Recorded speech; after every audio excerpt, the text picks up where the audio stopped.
I just want to give you all a warm welcome. Thanks for joining us from all around the world. I'm based in Brighton, in the south of the UK by the sea, and it's just started to turn spring light. So what was it, 7:30 in the morning, and the sun is shining. It's beautiful over here. And then I know we've got you all around the world from Australia and New Zealand.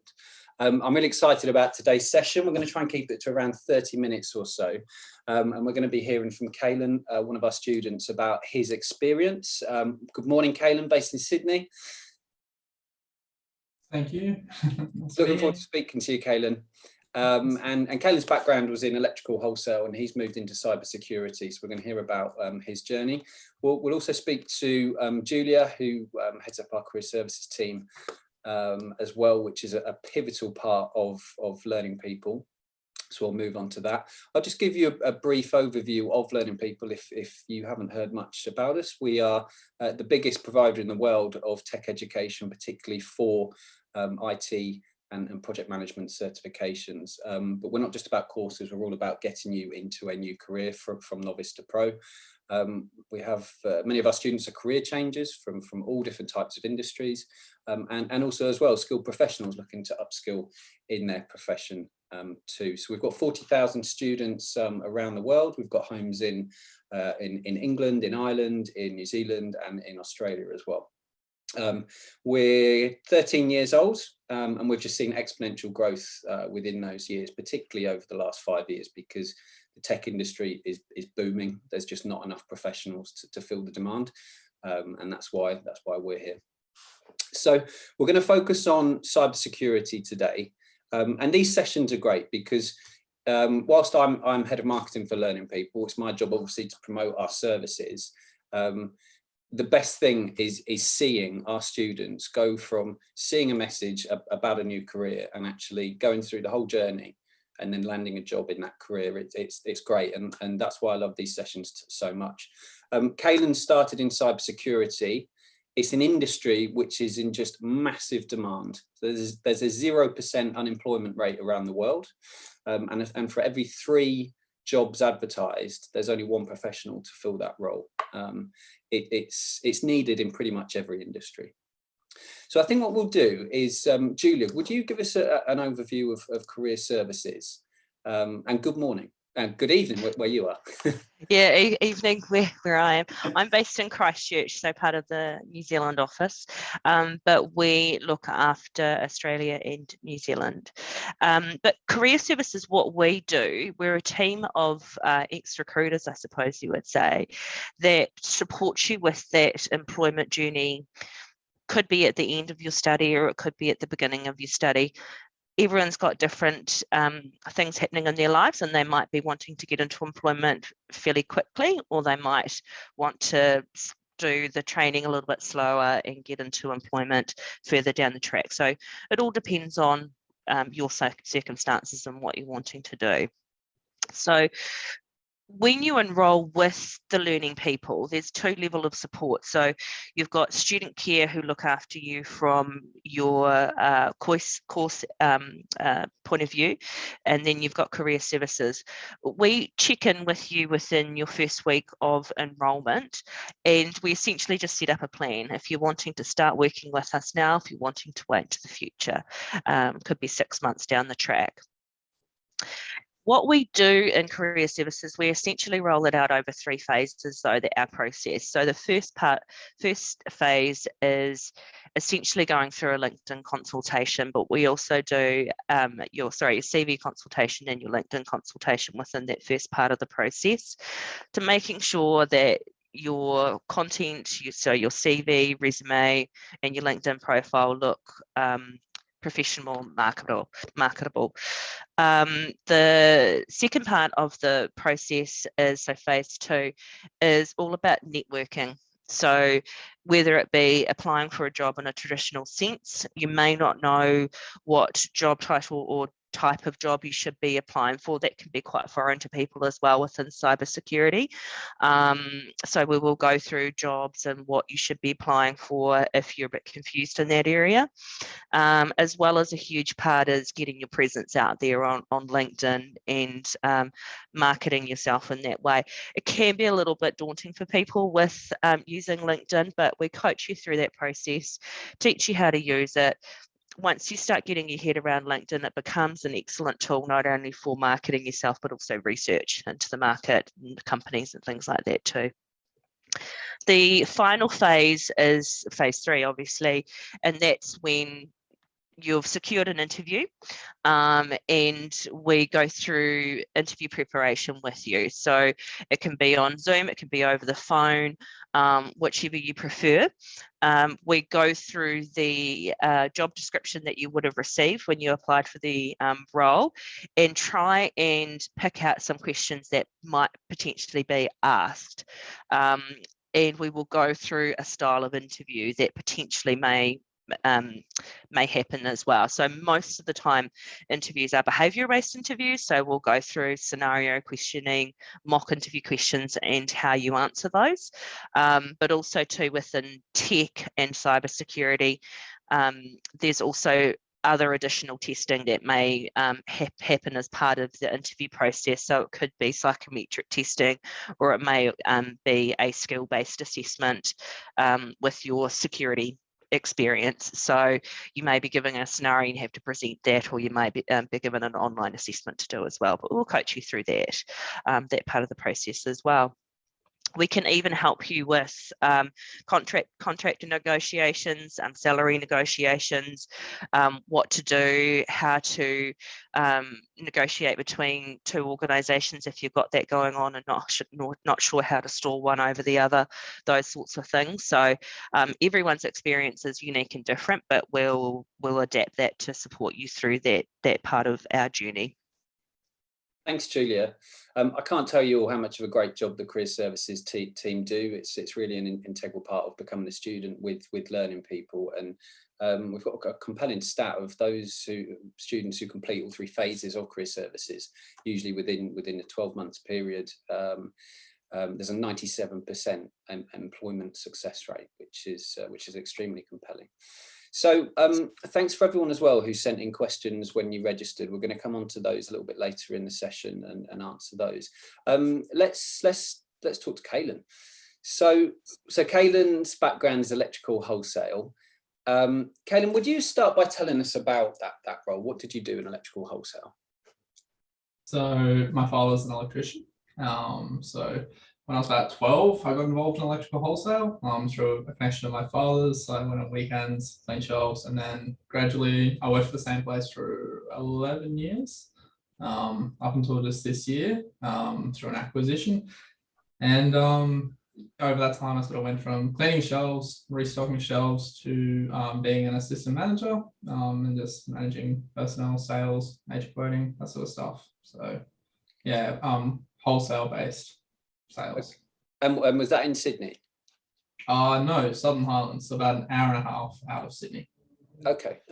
So then when did you get to a place where you started to investigate, do some research on cybersecurity and think that was an industry that you wanted to get involved in?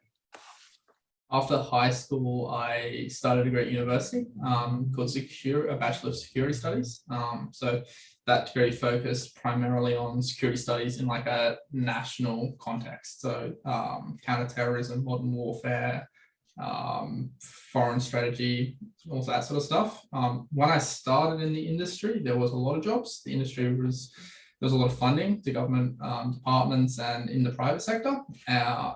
By the time I hit about my second last year of uni, and I'd sort of been watching graduate position jobs, they dried up. So in about the 3 years it's taken me to go through uni, there was no graduate jobs. They'd all sort of been soaked up, and now there were more senior positions. I realized that I probably wasn't going to be able to get a job, and I'd always liked cyber. So at that point I sort of decided it was time to upskill a bit and get some certifications in cyber and build on some stuff I'd already done in my own time and some stuff we touched on at uni, and sort of, just provide myself some more opportunities when I graduated. So that's when I it's in my last year of uni, so my 4th year of uni, that's when I got in touch with the learning people.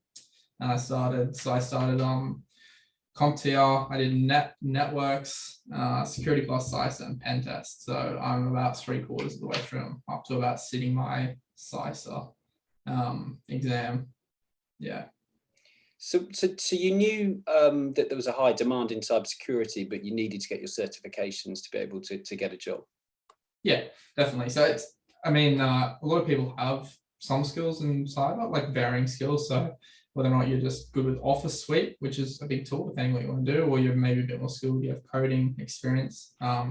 Having demonstrable or certifiable skills is very favorably looked upon, because it's all well and good to say, you know, I can write in JS, I can code, I can use Office really well, but until you can prove that, it doesn't necessarily mean a lot to a lot of employers. And so having that certification just makes it a bit easier. It takes some of the pressure off and gets you noticed a bit more, especially on LinkedIn.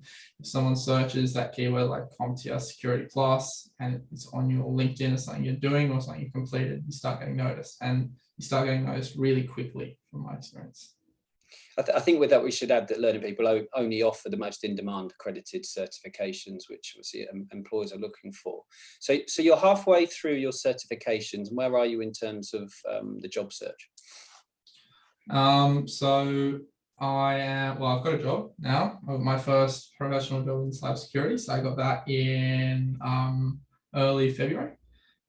So I finished, I sort of started really looking into jobs probably September last year. As I sort of, my last semester of uni wound up, I started looking into moving into cyber, into getting an actual job, and I started applying. It's a bit of a grind. I was probably, towards the end of the year, there's not a lot of opportunities I found. There's budgeting constraints for companies, and with company winding down for the break, there's not as much hiring activity, but there was still some. So I was applying a lot then. And then I applied a heap in January, early January and February, and I was probably getting a reply to a job I'd applied for about every day. I'd say every weekday I'd get a reply to a job. So good time to be applying. So beginning of the year, good time to be ready or like putting your name out there. And yes, I got an offer from a few positions, but I got an offer from QB Insurance for their AusPac, so Australia Pacific Cybersecurity Consulting team. And I started there, I think, from the first time they got in contact to signing the contract, I think was 9 days. So yeah, it was pretty quick. That's incredible. So you're a cybersecurity consultant with them? Yeah. So I'm now a cybersecurity consultant. And thank you. I was lucky enough to not end up in a I didn't end up in a graduate role, so they don't have a graduate program for this position. So I ended up in a professional role at a graduate level, which is pretty daunting, but it's a good opportunity. If any of you get that, you'll get thrown in the deep end, but you learn really quickly, and I'd say a lot of the opportunities available to you are even better than you might get in a grad role. And how did Career Services support you through that application process? So Career Services started with me very early on. They engaged me in the first week, like they said they would. And so I started off with my resume, which was pretty shabby. It was very poorly put together, no formatting. And then my LinkedIn, which was non-existent, and even worse, the formatting of that was even worse than my resume. So that was pretty handy. And Career Services have a pretty good idea of, I guess, sort of what industry expectations are for what your LinkedIn and what your resume are going to look like, what looks good. And I guess, once you get an idea, you can sort of see that's quite modeled off other professionals in the field. So they helped me with that, and growing my connections, which is a big thing, reaching out, knowing who to reach out to, what to look for, how to model maybe your career path or your ideal career path of others, and what skills are going to be valuable for you. And then they had a look over my contract for me. I got my contract from QB. It's always a good thing to have someone who knows what they're looking for look through a contract for you. So they did that and sort of gave me an idea what to expect, both in the moving forward. So I'd already got through interviews at that stage, but going through the onboarding process and what expectations might be and next steps sort of thing. So just some assurity around that. Are you surprised with the response rate for the jobs that you applied for and how many companies were positively getting back to you? Very surprised. I think I was probably more surprised. I knew there was a lot of jobs in the field going in, but I was probably more surprised towards the end of 2021. I was a bit disheartened because I felt like I was making a lot of applications and I wasn't getting any feedback. Like I wasn't even hearing back from most companies, which I think a lot of you probably know exactly what that feels like. It's not a great feeling. And then the beginning of 2022 was exactly the opposite. I had, at the same time, I had about 3 offers from different jobs, which was not something I expected. I think that there's a lot of jobs in cyber. That's the honest truth. There is a lot of jobs in cyber. It's a very diverse field, and it's a field that a lot of big companies and the public sector are starting to really invest in, which for us, that means there's jobs, there's availabilities, there's positions of growth, and there's a serious career path with good job security.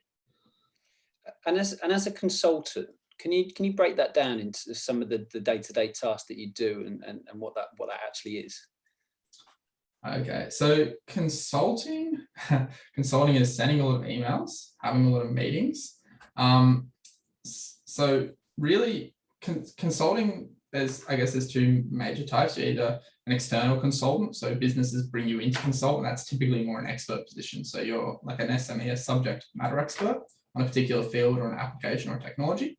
So I'm an internal consultant, which means that I consult with internal stakeholders in the business. So if we're going to bring a new application or a service or something like that into production, and they need to assess its impact on the security of the business, that's where it comes to the team I'm a part of, and we consult on that. I consult on a range of different types of security issues, and I help schedule what we call business as usual pen testing, which is the penetration testing of applications on which QB relies on a yearly basis, so business as usual. So you're maintaining some sort of baseline functionality and security of an application. So that soaks up a lot of my time, that sort of stuff. So you entered this as a graduate role, and you're only halfway through your certifications. Can you see a good solid career progression? Yeah, definitely. Probably the caveat to that is I'm not really sure where I'm going to go from here, but there's no shortage of opportunities. So this week was the beginning of my 5th week with the company, and I'm spending I've got the whole week with the rest of my team on a certification course for security infrastructure training, because the company thinks it would be a good way to upskill the team. So already, there's opportunities for growth there going into security infrastructure and infrastructure design. But really, it's a bit of a cliche. Once you get your foot in the door with cyber, the opportunities are really only dependent on what you want to do and how much time you're willing to put in. If you're willing to put in time and you're willing to learn, then there's really nothing stopping you from, moving. Most of the people in my team didn't start out in consulting. There's a few of them with networking engineer backgrounds. There's another one who was a software developer, and there's DevOps developers. Once you get in, you find what you're passionate about, and you can generally find a way to move there. That's what I've seen so far. And are you enjoying it? I know obviously the studies can be challenging, obviously, and now you've landed your role. The main thing is it's great to go to work, isn't it, and enjoy every day. Yeah, yeah, it's great to have some sort of stability and security. Have a full-time job, but no, it's nice to put you do all this learning, whether at uni or through learning people, or depending where you are in your career, what learning you're doing TAFE. And then you're finally getting to put it to use, and it feels like you're finally getting value out of all that time and that money you've invested, which is really nice.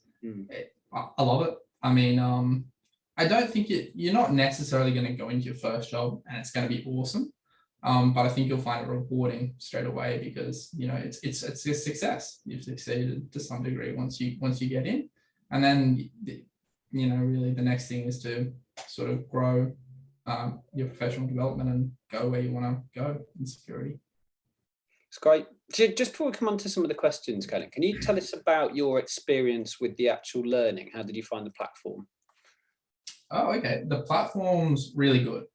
So I've done other certifications through my previous job. Learning and certifications can be really dry, as some of you are probably aware. It can be really, the material can be pretty much a textbook PDF online. Here's this, learn it, you'll be assessed at the end of it. That sucks. This is not that. So it's pretty interactive. It pushes you to think, probably more so than you'd find just an online PDF would. There's good support. So when I was doing networking, when I was doing my network class, there was one particular section which really threw me. I just couldn't wrap my head around. So I reached out to the support structure and got some really good support, which was awesome, because having someone explain something to you a few times over and over when you don't get it, that can be really good. That can be a lot better than rereading the same material and still not getting it, and then going looking for YouTube videos you may or may not find.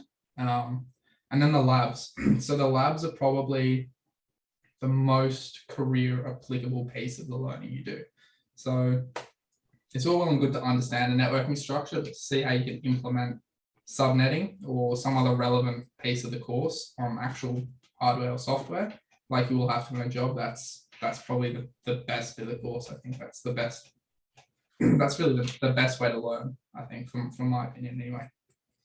So the practice labs, they give you real hands-on experience. You can go into and break things without actually obviously breaking £1 million worth of networking.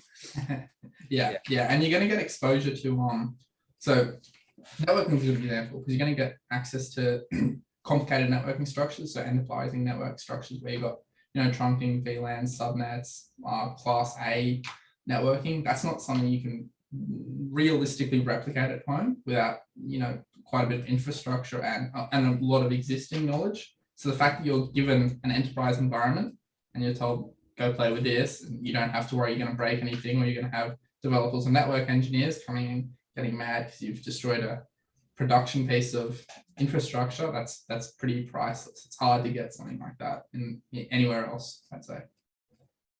So what would you say then to anybody that is looking to enter into the cybersecurity industry? Is now the time to get involved?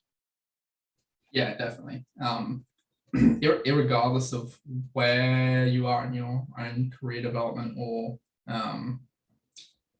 maybe where you're looking to get into in cyber, there's lots of jobs. There's lots of graduate level jobs, and cybersecurity and cyber in itself is still a small enough sort of industry that I found people are very willing to invest time to help you grow, to help you learn, which I couldn't say about other industries. There's a lot of mutual connections. I know when I was applying for jobs, people that I was interviewing with were LinkedIn connections with other people I was interviewing with, and I knew them professionally. But people, for the most part, were very willing to provide you not only feedback on your interview, but how you can better your own career and upskill yourself, what's important for employers. I think it's a good time to go in that respect too. People are willing to help you get in. I didn't ask you about your day-to-day role. Are you working remotely? Are you going into the office? Yeah, so been there 5 weeks. I've been into the office 4 times, I think. And only one of them I actually had to go in. So we're finally going to a 1 day a week structure. So 4 days a week I'm at home, rolling out of bed 5 minutes before I have to start work some days. But yeah, look, cyber at the moment is really flexible. They actually, I think from what I've gathered, a lot of companies have been pretty flexible even before the pandemic, but even more so now. They recognize that it's, for a lot of us, our jobs aren't depending on being in the office, and the output of your work is better often if they're at home. And depending on which organization you're in, if you have global counterparts in your own organization, it works better at home. So sometimes I have, very rarely, but sometimes I have a meeting at 9 or a meeting at 8 to line up with European or North American operations. So the flexibility is definitely a plus. No one wants to be at the office till 9 at night waiting for a meeting. It is a massive perk, isn't it? The world that we're moving into. Let's keep this as an open forum. So everyone's sent in some questions, and Julie, you might be best placed to answer this one from Sam, who says, "Is building a professional network important for a career in cybersecurity?" Absolutely, and I think Caelun discovered the importance of that. He's just talking about that before with the use of LinkedIn. So definitely building those connections. The reason that we encourage LinkedIn is purely because not a lot of jobs can or will be advertised in the standard platforms. So your Seek and Indeed and those sorts of things, particularly within IT. Most IT recruiters are trained to headhunt and secure positions without, will find candidates without advertising.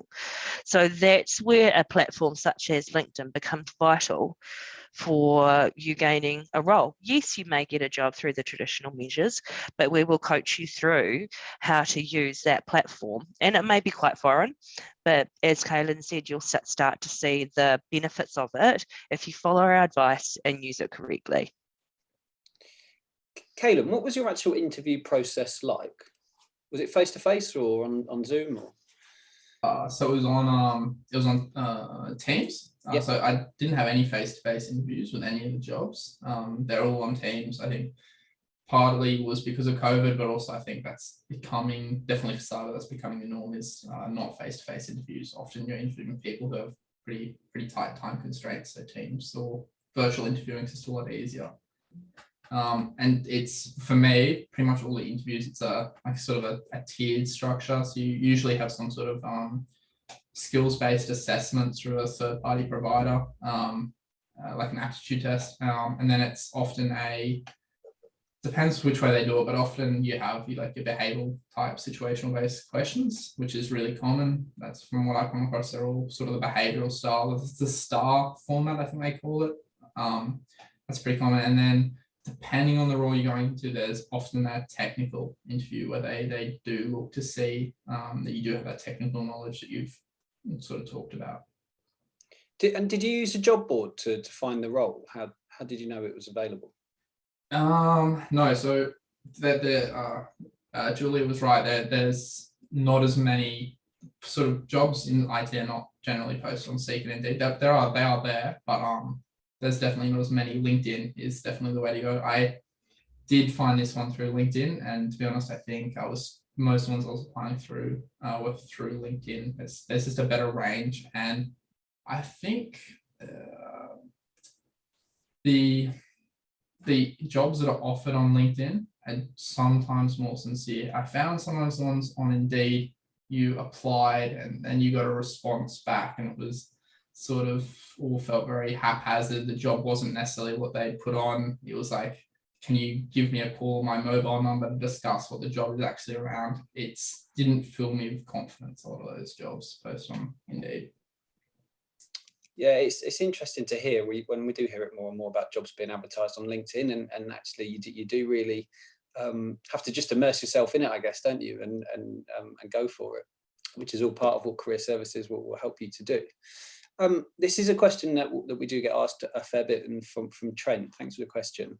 So Julia, Trent says, I want to start my career in IT after a gap of many years. Is that possible? So this comes down to, can you enter a career in IT at any age? Absolutely. Most of our students that are working with us are either career changes. So I would say close to 98% would be career changes, meaning that they've been working in one industry and getting into the other. But we also work with a lot of people who have had many years off work, whether it has been due to injury, so workers' comp or ACC in New Zealand, or if they've just been at home with their families. So 2 seminars ago, we had a lady called Tina Gray. She had 10 years off with her family and returned to work. She's a cybersecurity consultant in Melbourne. So yeah, it is possible. Most of the time, for you, it's about getting the certification, so building up on those skills to make you marketable and valuable to that organisation. But we will help you with the tips and tricks on your CV and LinkedIn profile and interview technique. Most of the time with the career services, with people returning to work, it's confidence. So we will work with you to build your confidence to re-enter that workforce again. And remembering all the great stuff that you've done over your career that are called transferable skills into that industry. So customer services, time management, all those +1 skills that they do look for within cyber now. So absolutely, it is possible. And this is kind of following on. Katrina says, as someone who is entry level with no experience, what are the main things employees look for? Same sort of thing. It's so entry level, again, you know, most of the jobs that we're working with and most of the people that we're working with are career changers and entry level people. So we haven't got a huge amount of students who have a huge technical background upskilling into cyber. So they are all entry level. So again, where the certifications build on your skills with the practice labs that Caelun was discussing before, where you are practicing on live networks, as soon as people see the brands of CompTIA, so especially Security Plus and Cybersecurity Analyst Plus, that they know your background and they know how you've been trained into the skill level of what they need. That's where they have confidence in seeing that on your CV. Okay, so again, you will have lots of transferable skills that we can coach you through to present at the interview, but you'll have those technical questions that you will be able to answer because of the training, but also too, the assessments that they will put you through, you'll be able to answer those as well because you've had live hands-on experience within the labs and passing your examinations. So it's all about, in cybersecurity and tech in general, it's all about skill. Really, you do have those +1s, but if you haven't got the right certifications and the right set of skills, you won't be hired. So it really is important. Thanks, Julia. Caelun, Melvin's asked, which you touched on earlier, do I need a degree to get into cybersecurity? No, no, definitely not. It helps. It probably helps for two main reasons. A degree, typically it requires you to commit to something and it requires you to study, which is good because these skills you're going to need in work. And also it probably helps you with stuff like some really fundamental skills like researching, that sort of stuff, which is helpful in most jobs. But no, you don't need a degree. My degree wasn't really aligned with my career path now. No, there's this, I know there's other people.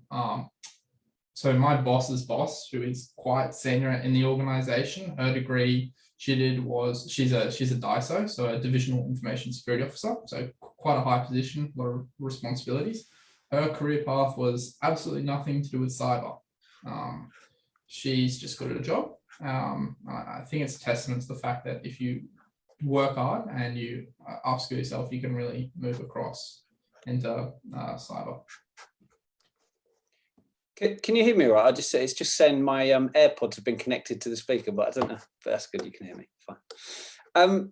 I think a couple more questions before we go, because I know everyone's got lots of stuff to do. Busy, very busy.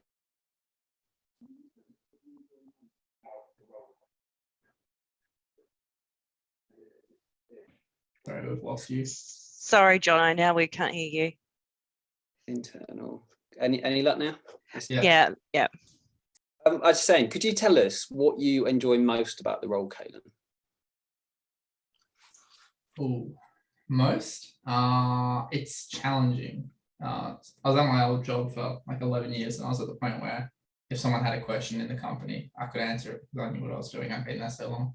That's great. It's comfortable, but it's a bit boring. This job challenges me because I definitely know less than everyone in my team, which is a really good thing because you can only learn.